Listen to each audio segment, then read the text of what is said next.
Welcome one, welcome all to the Coffin Comics Sworn Club monthly raffle. This is just one of the many benefits of being a member of the Sworn Club, Coffin Comics' very own club. Now, if you join the club, you're going to get some goodies, your initial pack, your membership card, goodies, stickers, etc. You're also going to have opportunity to be part of programs like this one, the monthly raffle, where I am randomly going to pick a Sworn Club member's name and randomly award them. Also, you get Coffin Comics news 24 hours in advance of the globe and 1 hour advantage on the great majority of Coffin Comics promotions. Hello, everybody, and welcome to the stream. Mark Woodward, nice to see you. Mosh Pit Matt, finally here for a stream. It's been a while. Greetings from Louisiana. Howdy and Sworntastic. That's right. Yeah, everybody. So here we are. What's doing? What's real? Here we are a week after the launch of Lady Death Ragnarok Rising. It was bananas. If you didn't see our live stream, go on our YouTube channel, Coffin TV, and check it out because it was a blast. You had to be here. Coming up, we have a lot of fun stuff. We have Sensual Sizzlers, the promotion on coffincomicsshop.com this weekend, featuring an all-new set of covers by Eric Basildua. That's right. Go ask everybody. Coming up later in the season, this Labor Day weekend is Tucson Comic-Con. We are part ownership of Tucson Comic-Con, majority ownership of Tucson Comic-Con, and we have some cool guests. If you're in the tri-state area of the great American Southwest, come see us. We have William Shatner on the celebrity side, along with Lou Ferrigno, E.G. Daily, and many others. And then on the comic side, we have the one and only legendary Jim Starlin, along with others like John Boy Myers, Joe Benitez, Justin Hunt, and many, many more. It's a wild, fun, soulful convention run by people who really love the community. So be there. Checking back with the stream. Let's see here. Still doing shots. Heck yeah, that's right. Major glitch. Hail. And Kenny says, what's up, fiends? Well, I'll tell you what's up. I'm going to pick the first lucky winner, and we're going to be playing for what's behind here. We have these cool editions, Beautiful Lady Death by Ortiz. We have a Elias Chadzudis Hellwitch and a John Boy Myers Chaotica Holofoil. So here we go. Each one of these goodies comes with the swag bag. That includes items like a luggage tag, stickers, wooden nickel, because we like to do wooden nickels, refrigerator magnet, mini prints, and more. All right, here we go. I'm getting into it, and I am picking, and the first person I've picked is Nicholas A. Nicholas A. If you're watching on the stream, you've won. If you're watching after, you've won. And if you don't know it, you've won. So we'll be in contact, and this is just going to show up on your door. Other things happening as we move into fall. We have the Black Gala, which is October 24th here at our headquarters, the Coffin Clubhouse in Fountain Hills, Arizona. Come out, make a day of it. Fly in from wherever you are because we have live Dawn McTague and Sora Sung. They have collaborated on an all-new set of covers, and I assure you, you will be thrilled and delighted. If you cannot make it, fear not. We'll have some items on coffincomicsshop.com. So there you have it. Major glitch. Congrats. Thank you. What's going on, Coffin crew? Good things are happening. Wild fun. It's been a wild summer. You know, we just go from one thing to another, right? We went from Phoenix Fan Fusion to San Diego Comic-Con. Now we're barreling into our own convention, which we have been planning for 11 months. Along with meetings in person at the site, working diligently in large teams to get our guests, to make sure everything's ready. But here we are. I mean, this time next month, we'll be like, oh, that was Tucson Comic-Con. You know, crazy. Time flies. All right, let's pick another person, shall we?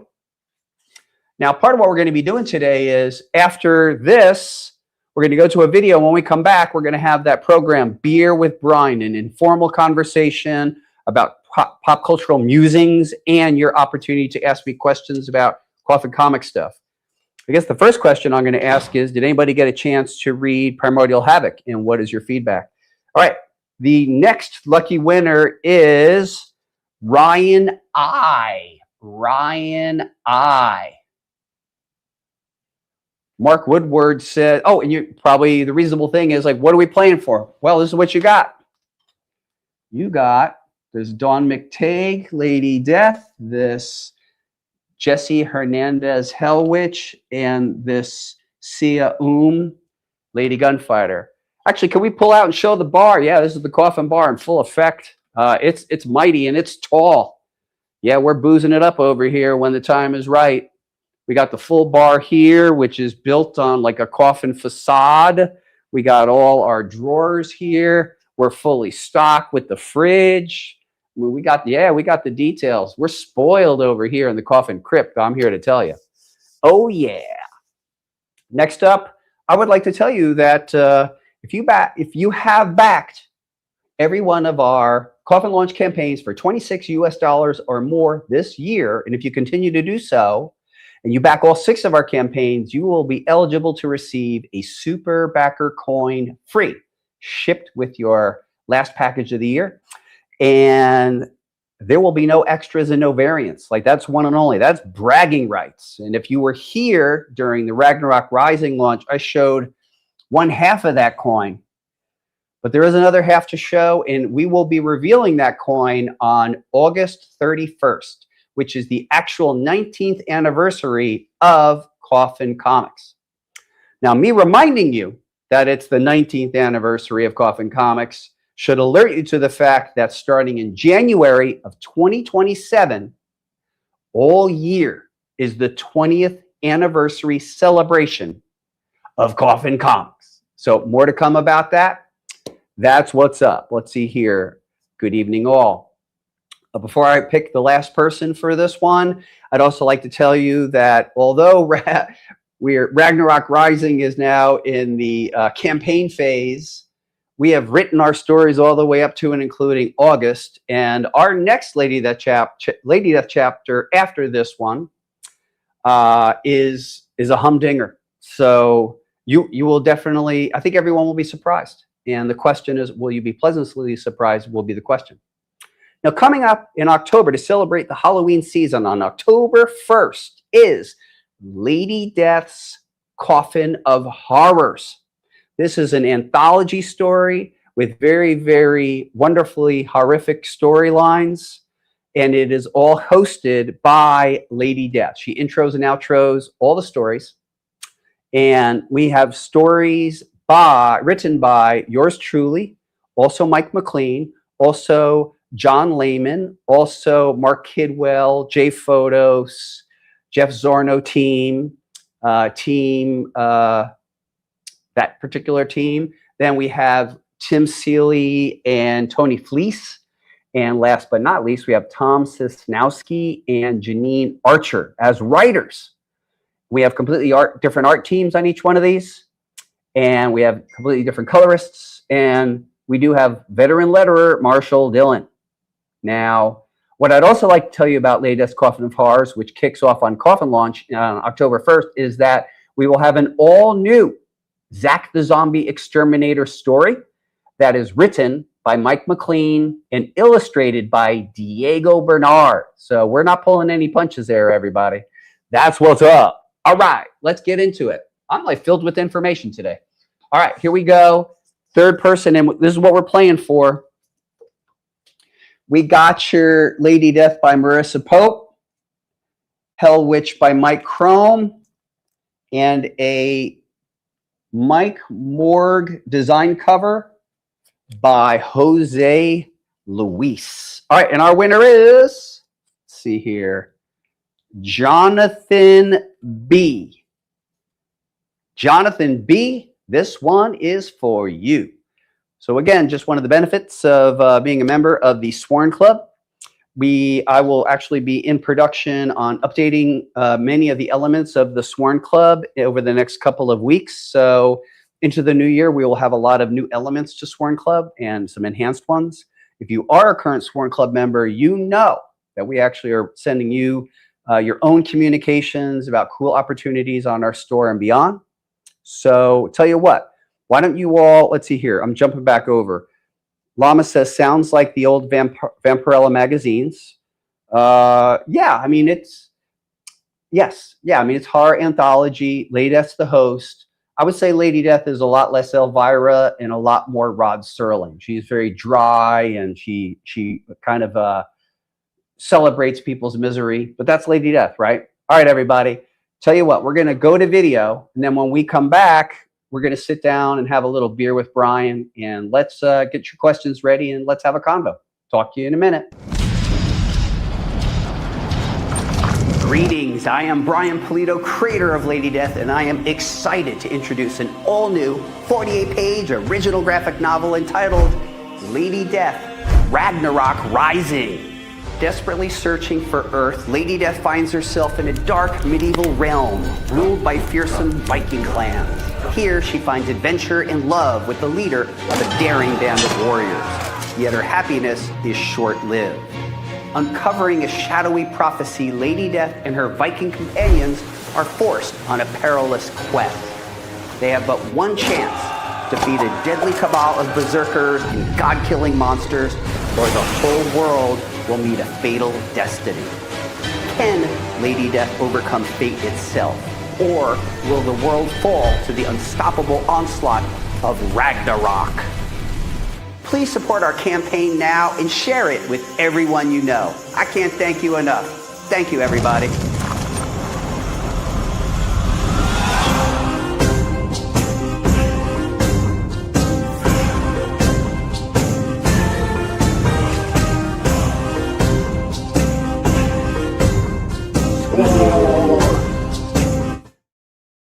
Greetings and salutations, and welcome to Beer with Brian, a program of the Sworn Club. This is an informal conversation where I ruminate on pop cultural musings, and I encourage you to get ready with some questions. Now, I'm going to do some musings, but the first thing I'd like to ask out there is, anybody received their Lady Death Primordial Havoc? And did you get to read the story? And if you have, please give me some feedback.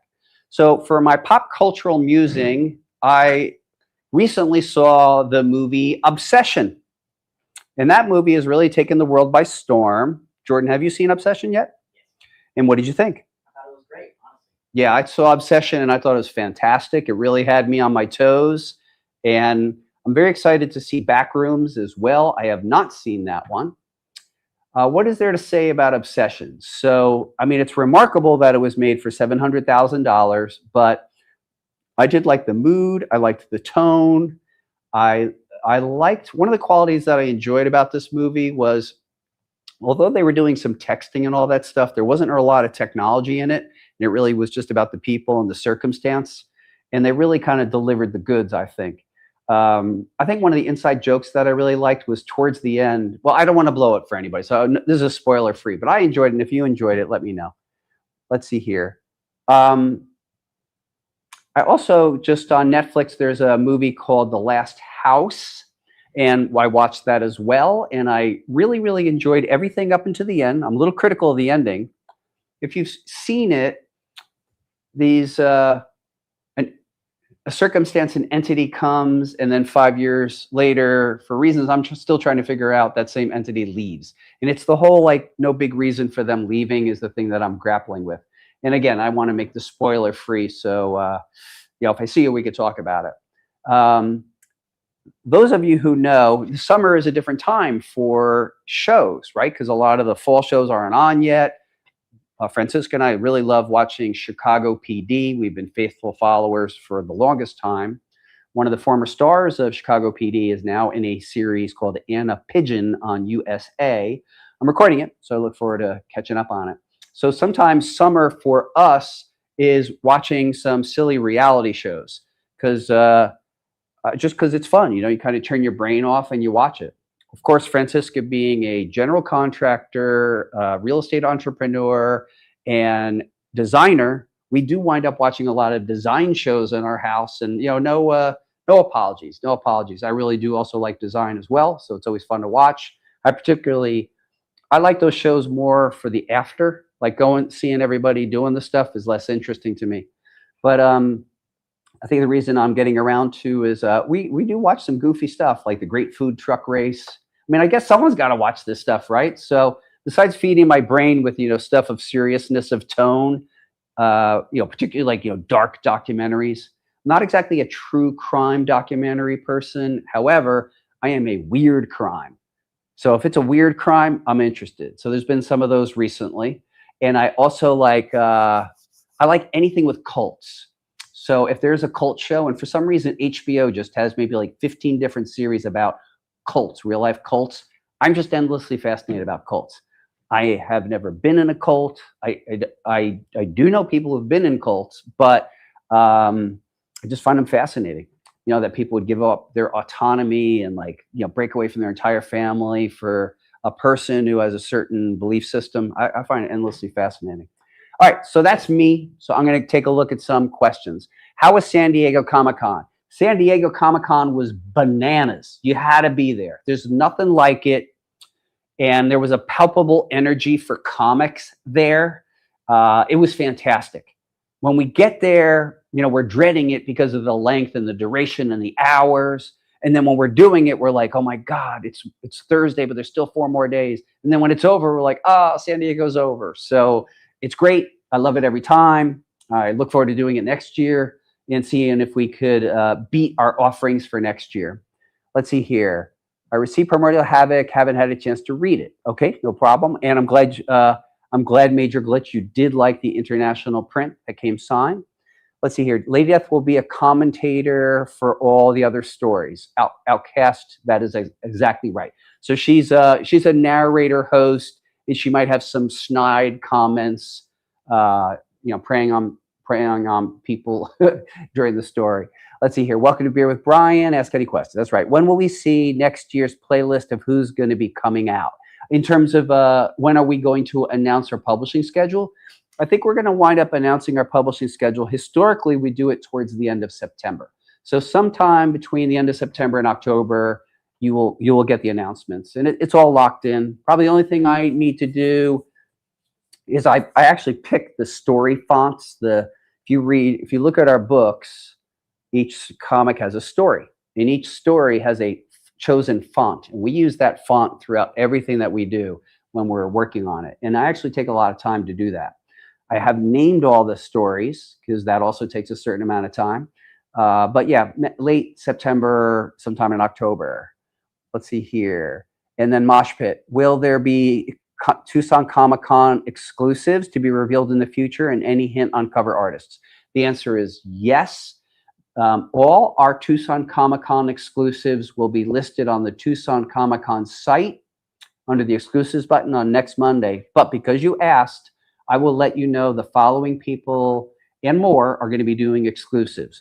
We have a Larry Wells exclusive where he is homaging Cherry Pop-Tart #1 and using Lady Death and Hell as the backdrop first. #2, we have guest Justin Hunt, who has a long association with Coffin Comics, has done a knockout exclusive that you will see. Next up, Mark Texiera, one of our guests, has done an exclusive that I'm sure that you're going to want.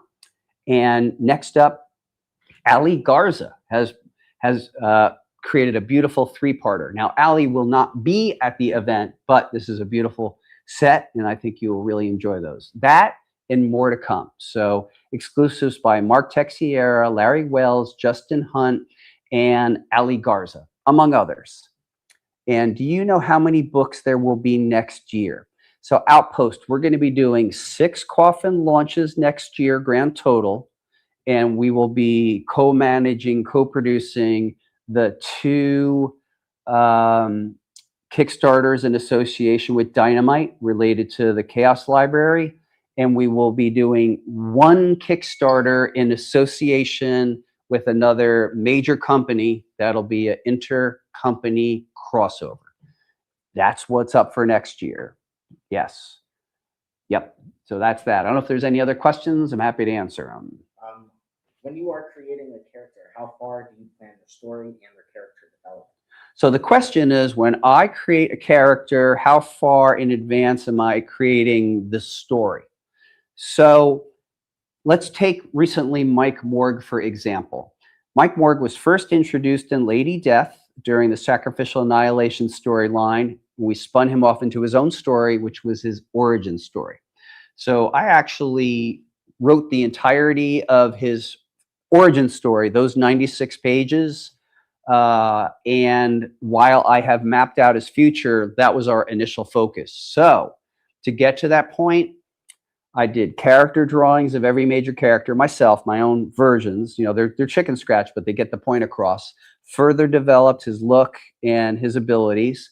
And let's see, the way I wrote the story was, first, I just do very, very simple chicken scratch on what I think would happen on any group of pages.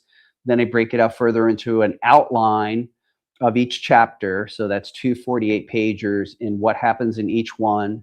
And I actually do use a system for how I do this stuff. So I know I want to hit certain points at certain moments.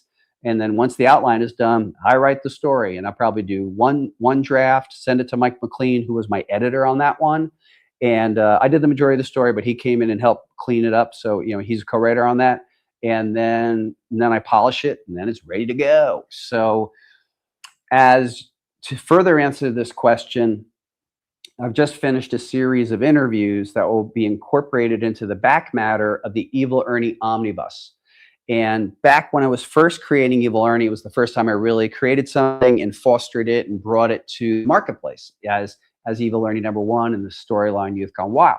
So it took me about 4 years to do that. No joke. First of all, I had a story called originally Psycho Night, went through multiple drafts, it became Evil Ernie.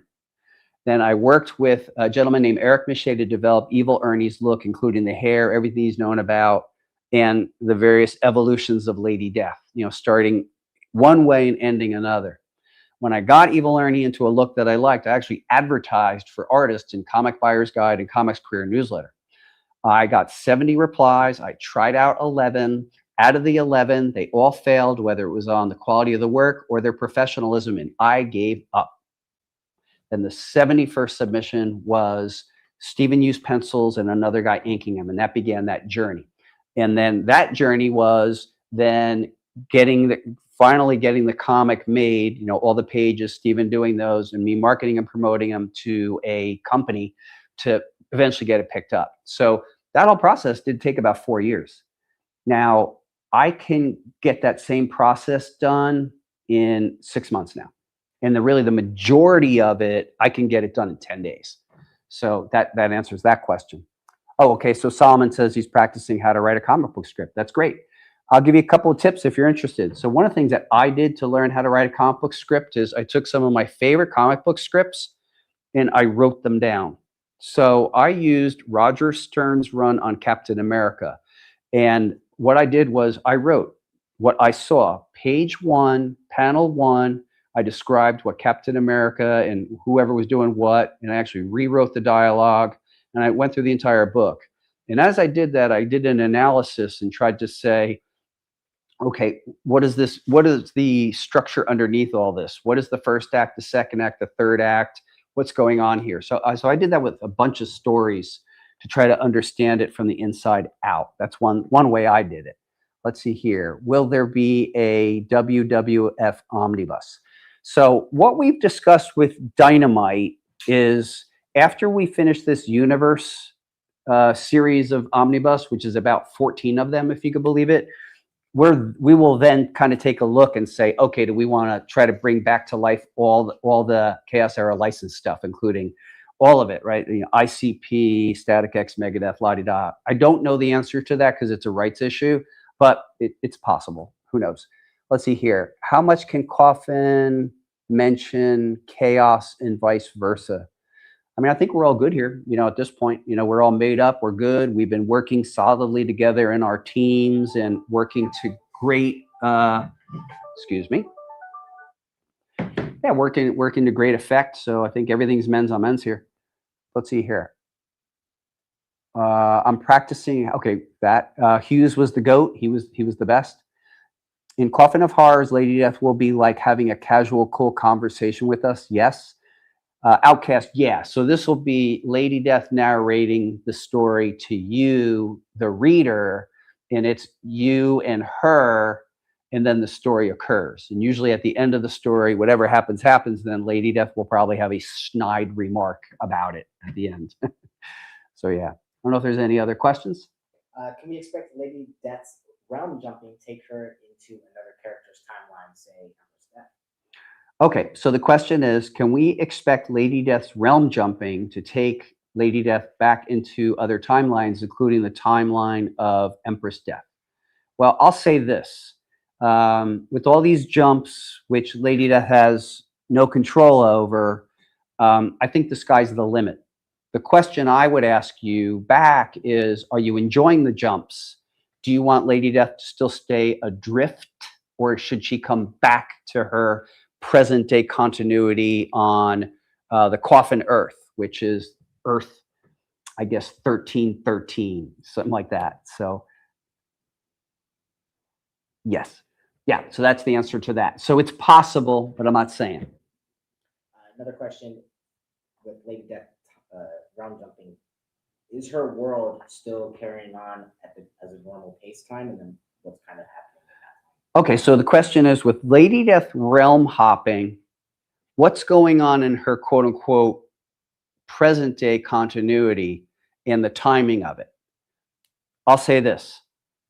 The present day continuity, which we're seeing little bits of, is happening at its own speed. The question is, when does Lady Death come back and how much time has passed? Now, what we're inferring already with all her jumps is, I don't have it down specifically, but she's been gone for decades already.